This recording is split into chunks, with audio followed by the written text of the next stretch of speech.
Okay, so this part here, we're going to talk about exponents. We're not going to do scientific notation despite what the unit says. We're really focusing on properties of exponents. So this is probably, I'd say this is one of the more trickier sections. We'll try to tone it down as far as like a test or something like that.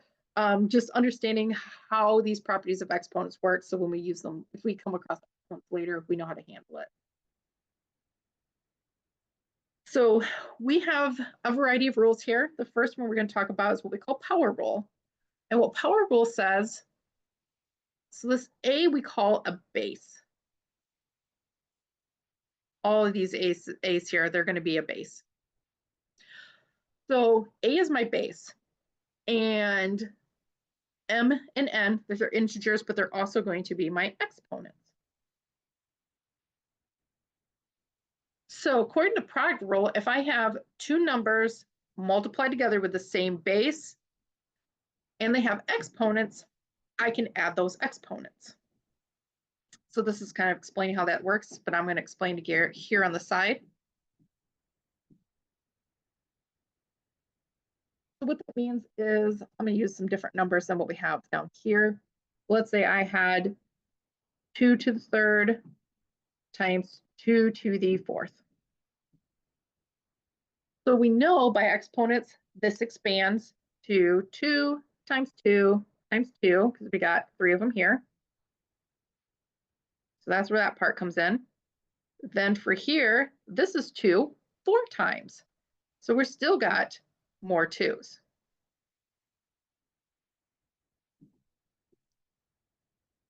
Well, now if we go back and we count those, we have 1, 2, 3, 4, 5, 6, 7 of them. So we actually had 2 7 times. So I could have just cut to the chase. And if I added those, just added my exponents, this tells me I have 2 3 times, 2 4 times. So altogether, I'm going to have 2 7 times. So this is all product rule is telling us.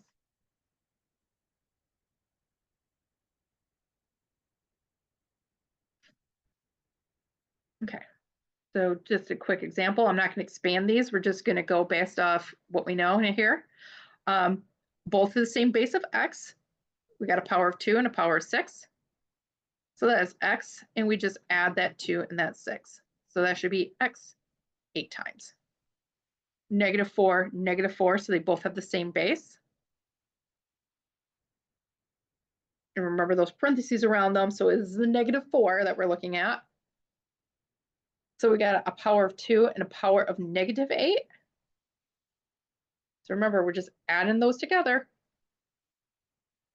We'll see what this means in a bit, but this means that I'm going to have -4 and 2 plus -8 is to the -6.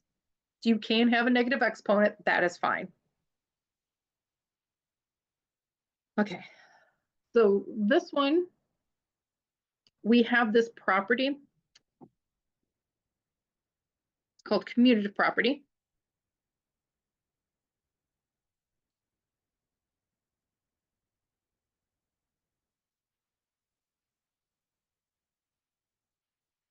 This is something that was kind of assumed that we knew, but I'll just add in here, commutative property of multiplication. So by commutative property of multiplication, what is assumed is that if I have some numbers multiplied together, that I can reorder how they're multiplied together. Oh, sorry, that's descriptive property. I don't know why I said commutative. Wait, distributive, associative.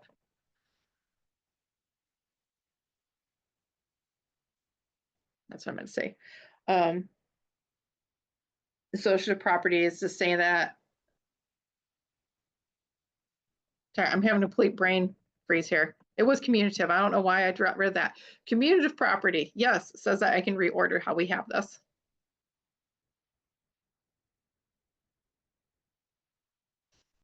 Sorry about that. My brain just like completely just froze on that.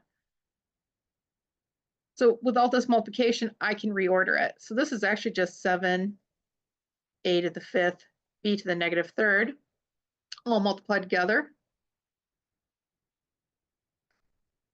We have a -3, a to the -2, and a b. So all of these are just multiplied together. Because if we took out those parentheses, this happens, everything multiplies together. So you can actually just sort of reorder this. So we could put the actual numbers together. Then we could put the a's together.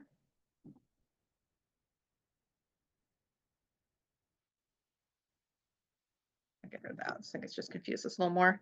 I'm going to put the b's by each other.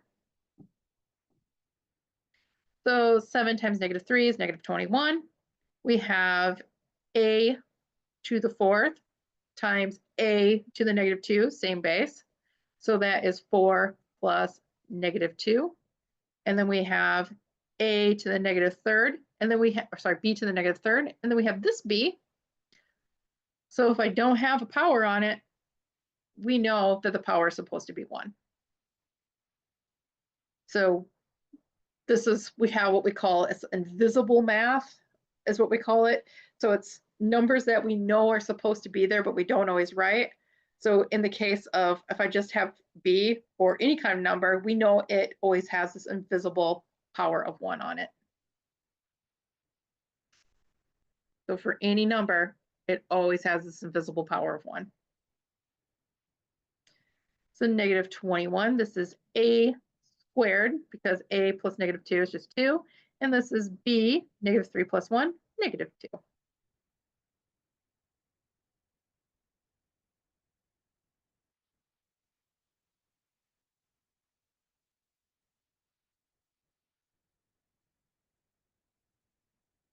Okay. So for your worksheet, you will have just these ones here. So this one's probably the trickiest one. Think that power's on the outside. You have to kind of figure out how is that expanding first, because this is actually going to lead us to another property. So you might want to leave A to last, but B, C, and D are very similar to ones we already just did. A is just the one that requires a little bit more thinking. But I'll give you a minute to work on these, and then we'll go over them. Okay. So I'm going to leave A for last. We'll start with B here. So B, we got Z to the 3rd and times Z to the -5th. So we got the same base, multiplication. So we can just add my exponents. This is just Z to the -2.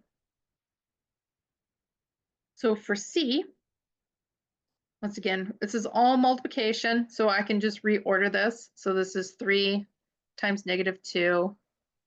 And then we have x to the 4th times x. And we know there's that invisible 1 on it.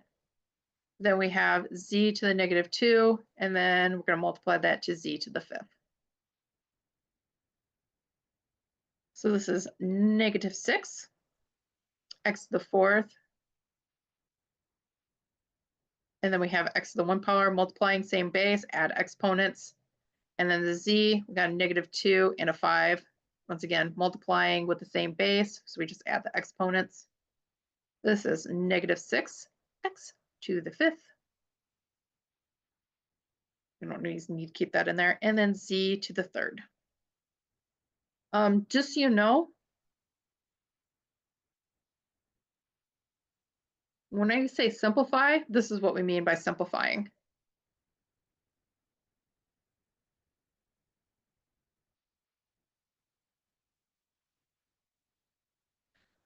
So simplifying, like I said before, what that is it's trying to get something down to the least amount of numbers and variables sitting there. I have z 2 times, and I have the ability to combine it into one z. So I do that. Same thing here. I can combine these into just one number. I can bind these x's into just one exponent and these z's to just one exponent. So that is what I'm trying to do, is just trying to combine things down to the least amount of repeats of variables and additional numbers and all that stuff, and try to just make it look really simple. So for D, that's a negative, so we keep that negative. So when I have a negative, that's really just a -1. So we can say that's -1, and that's 3. And then we have z to the 4th, or x to the fourth. I don't have another x. Oh well. I have a z squared. I have a z to the negative 4 here, and I have a y.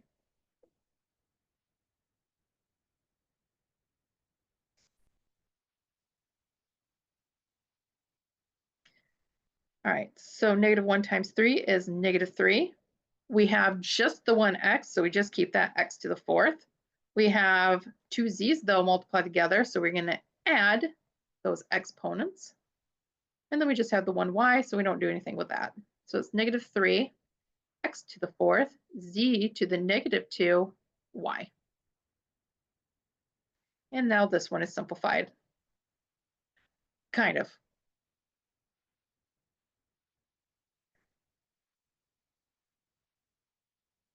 It's almost simplified. So we're going to say simplify-ish. This one here, this is also simplify-ish. We have a few more rules that we have to go through. So A, so remember this is parentheses and the 3's on the outside, so that means that AB duplicates 3 times, and then this duplicates 5 times.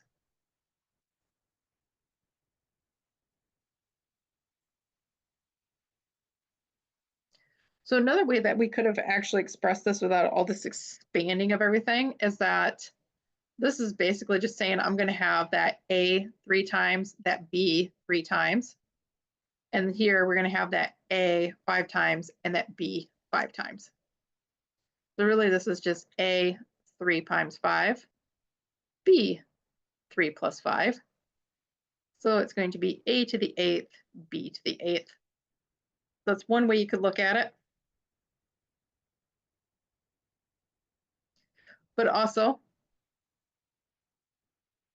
the other way we could have thought about this much easier is that we got AB parentheses.